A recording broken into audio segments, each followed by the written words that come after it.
I don't know about you guys, but sometimes I get a bit tired of realism. It's become increasingly popular in movies nowadays to over-explain things. The thing that's always appealed to me about fairy tales is their simplicity and straightforwardness. How in this sort of framework they're just free to do whatever they want and go in whatever direction they want. And people just accept it as, oh, that's the way it is, I suppose. For example, in Pinocchio by Carlo Collodi, in the Disney version of Pinocchio, Pinocchio comes to life because Geppetto wishes upon a star and the blue fairy grants his wish. Whereas in the original book of Pinocchio, there's no explanation offered. Like all fairy tales, it operates on a kind of metaphorical logic. There's no literal reason why the things are the way they are, but there's a metaphorical reason. And that appeals to me. And Matteo Garrone, whose name I've probably mispronounced, has proven with a previous film called Tale of Tales that he is wonderfully capable of operating on that level. And his most recent film is an adaptation of Pinocchio. And it is a beautiful film. Very faithful to the original book, but not scrupulously. It interprets it in its own way. It maintains a lot of the darker elements of the book. And in many ways, it's a children's story and a fantastical story that is filmed in every other regard as a story for adults. The cinematography was beautiful. The look of the whole thing had this wonderful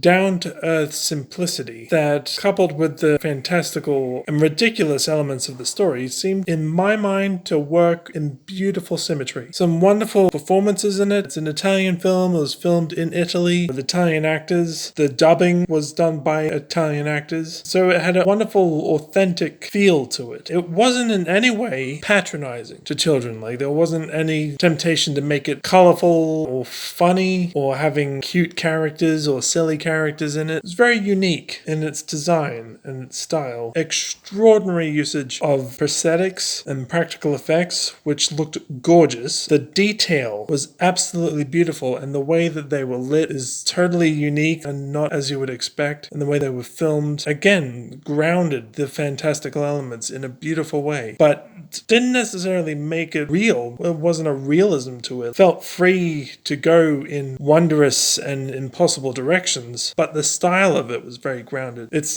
difficult to describe, really. Some beautiful moments. It's a darker version, but it's not at all cynical. It's just as wholesome, if not more, than other versions of Pinocchio. Just as intimate and dealt with the themes in a very tangible way. But yeah, it was very good. I enjoyed it very much, and I would highly recommend it to children, both young and old. Pinocchio by Matteo Garrone.